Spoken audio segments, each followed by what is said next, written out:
This is gonna be a good one, y'all. This is gonna be a good one. So Charlie Kirk went and challenged some more college students at UW Madison, and without further ado, let's get it.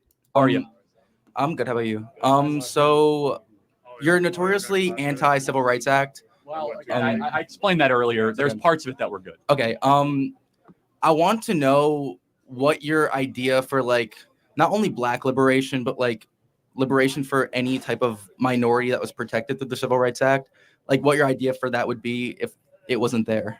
Yeah, again, I said it earlier that the part of the Civil Rights Act that disallowed businesses from administering services based on race, that was a good part. The other parts that created this this ridiculously overreaching anti-racist bureaucracy was ridiculous, and now it's being like what parts? Well, for example, the parts that give us the enforcement on the Voting Rights Act, which says that So I'll give you an example. Merrick Garland recently said that states cannot have voter ID because it's a violation of the Civil Rights Act. So that's insane because the Civil Rights Act went as far to say not just disparate encounter, but disparate impact. Yeah. Does that make sense? So I get that. So the impact goes too far for me. Now, for example, if you go to a Walgreens and someone says blacks shall not come in, that should obviously be illegal. But if it says that, hey, at Walgreens, black customers are stopped more for shoplifting than white customers, then they have come into stores, by the way, and big settlements have been paid because it's a violation of the Civil Rights Act, even though it turns out that the black shoplifters were like actually shoplifting more on average than white shoplifters. So disparate impact is very, very dangerous. Okay. And that's where the Civil Rights Act allowed us to go. Okay, I get that. But I also have another question about like student protests regarding you've been notoriously against like, like the Black Lives Matter protests, the Palestinian encampment that was here last year. One a little less, but yeah. Yeah. But then like, if I'm not mistaken, you're pretty pro like anti-COVID, like anti-restriction for COVID protesters. Like protests, just to be clear, I'm pro like any sort of protest. Like I'm pro. I think they all should have a right. Yes. Of course. But like when protest has been shown to like voice the opinion of the people and create change in a very like in a way that could be systemic in the future, why do you pick and choose certain protests and certain gatherings to like? Because certain protests are just wrong, and I think that's why people pick and choose. I think the notion here that Charlie Kirk is being unfair in how he determines what is a suitable and non-suitable protest is an unfair criticism in general, because us as humans, we pick and choose what is right and wrong, regardless of if it seems hypocritical or not. For example, he's trying to imply that Charlie Kirk doesn't support BLM protests, but he supports maybe a more conservative protest. And here's the problem. A lot of BLM protests that Charlie Kirk doesn't support have shown evidence of destroying businesses or destroying institutions. That's why Charlie Kirk says, oh, I don't support those. And I get where the student is coming from. I really do get where he's coming from. But I think the premise of his problem is a little wrong, if that makes sense. But let's get back to it. Well, to go against. To be clear, they all should be legal. I mean, yes. Unless you're occupying a campus illegally, which was happening, or you're harassing kids on the way to class, you don't have a right to do that. But there was also some of that on the way around. But I'm sorry, what? And then just keep on going. Or in BLM, you have a right to march for that, but you don't have a right to loot stores, right? Yeah, but then there's also like a lot of like Black liberation movements, like used violence as a way. Yes, I agree, and that was wrong. Yeah, but then there wouldn't be. There wouldn't be equal rights. Like there would. Well, hold on a second. I'm against the Civil Rights Act in its current writing. Yes, so I mean, but so like I'm very consistent in that. So I don't think. Yeah, but there's a good chance that there wouldn't be like an option for like businesses to discriminate against Black people if there weren't protests that actually caused attention. First of all, I think looting is wrong and destruction of property is wrong, period. Yeah. I don't care what you're doing it in the name of. It was wrong when they were smashing windows on January 6th. It's wrong when you're burning a Wendy's in the name of George Floyd. Okay, yeah. Secondly, what was exactly being protested with the BLM?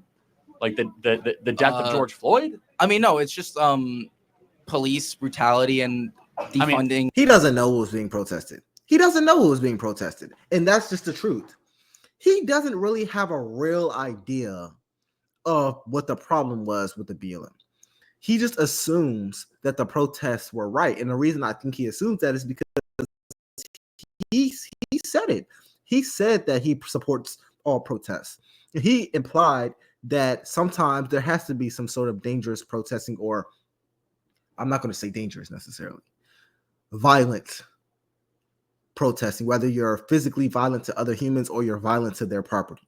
He implied that that's necessary sometimes. So when it comes to the BLM, his thought is this: if they're causing any type of damage, if they're causing any type of problem, there's a reason they're causing this type of problem, and I support it.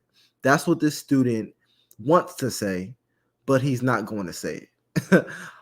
Obviously, that's wrong. Obviously, that's a little ignorant, but I mean, what can you expect, man? He looks like he's in his, what, maybe 18, 19, 20 years old. Yeah, well, not only defunding, but like allocating those resources to different it's so areas. It's so outrageous. There's not enough police in Black American neighborhoods. I disagree. I live in New York. There's police. There's crime is way up in New York, man. I know, but it's not. But that's a testament to how police. No. The head count has gone down. There's like 4 policemen every corner. Let me ask you: was the city safer under Giuliani or Bloomberg or under De Blasio or Adams? There's 4 police at every corner in the Bronx. If you're from, all right, y'all. If you're from the Bronx, if you're from New York City, I mean, you're from New York, the Bronx.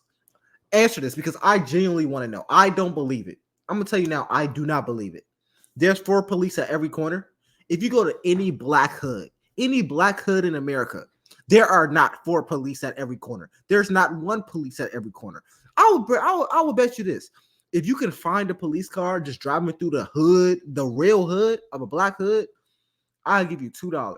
But if you're from the Bronx, comment down below, because this student did not just say that black neighborhoods that are struggling need less police officers. Have you ever tried to call the police in a predominantly black neighborhood that's low income? Do you know how long it takes the police to show up? You see, you've never been in that position before where you needed the police and they took 2 hours to show up. You've never been in a position before where you called the police and they didn't show up. That's what happens in these low income black neighborhoods. They don't come. They take hours to come because they're not there. It's so dangerous that they don't come. So the fact that he's ignorant enough, and I'm going to say ignorant because ignorant doesn't mean stupid. Ignorant means you lack knowledge about a specific subject. The fact that he's ignorant enough to come on here and say that, yeah, black neighborhoods that are low income need less police, it really worries me. It worries me because a lot of people think this. It is wrong, man. It's wrong. Adams. It's what part of New York are you from? I'm from like close to Harlem. Okay, so you would know this intimately then. Yes. You know that it was safer under Bloomberg than it was under De Blasio. Yeah, I'm not very pro De Blasio or Adams. Okay, yeah. So but just to be clear, that you're asking me like what protests I pick and choose. Yeah. Like I also will see what they're protesting. Again, they all have a right to protest, to be clear. Yeah. But if you're protesting something stupid, I'm going to criticize you. Like, how about this? Instead of protesting against systemic racism, why don't you go protest to put dads back in the home? I think that's just pretty stupid. It's stupid to go put dads back in the home? Yes. Why? No, tell me. That's because so that's not like, I feel like to protest, it has to be something more systemic. Okay. No, this is interesting. So instead of actually improving your life, you should go protest and scream. Dads back in the home is a pretty individual issue. Exactly. That's what makes us different. So instead of going into the street and screaming about some sort of injustice, go improve your life. Yeah, but that's not how you create change in a widespread audience. Bingo. That's what makes conservatives different than leftists, is that we think the true revolution should happen at home. The true revolution is you being a better citizen, getting loyally married to your spouse, having children, raising them well, going to church, having a job, being a good citizen, not going on the streets complaining about. Well, I'm against that because I think, and I'm not against that, but I'm just, if whatever you decide to do with your life is like what you decide to do, but I think revolution comes through the gathering of people with like-minded views, and that can come most effectively through protests. Sure, but I think be careful what revolution you try to invite. Of course, yeah. Well, that's the point. People can choose if they want to or don't want to. Yeah, and people need to choose responsibly. They need to choose responsibly, bro. Are we really going to sit here and act like everyone makes responsible decisions? Yes, you can choose, technically. But it's not unfair to say that some protests and some ideals are just wrong. They're ignorant, they're harmful. It's nothing wrong. It's nothing wrong with saying that. Not every protest is inherently good. I do believe, however, some people protest with good ideals or good beliefs in them. They think they're doing the right thing, but they're really not. I think people do that.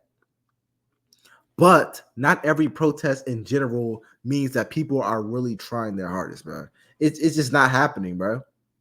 Again, I think that it's so interesting.